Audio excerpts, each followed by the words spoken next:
ఇతడు చివరి క్షణాల కోసం వచ్చిన యోధుడు.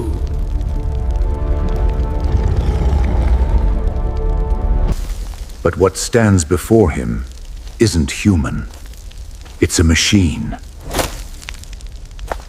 అతడు యుద్ధం కోసం పుట్టినవాడు కాదు, కానీ చివరి యుద్ధం మాత్రం అతనికి రాసి ఉంది. ఇవే అతని చివరి పలుకులు అనుకున్నారు. కానీ ప్రత్యర్థి మానవుడు కాదు, ఒక మానవ మృగం, రాక్షసుడు.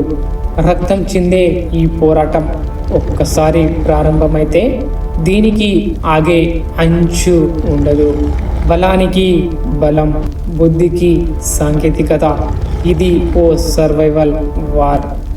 ఎవడు చివరి శ్వాస వరకు నిలబడతాడు, ఎవడు భయాన్ని ఓడించి భూమిపై నిలబడతాడు. నెక్స్ట్ వీడియోలో మీరే చూడబోయేది రక్తమైతే మాంసం కాదు, ఇది మిషన్ వర్సెస్ మానవ మృగం. ఫైనల్ షాడో మిస్ అవ్వకండి.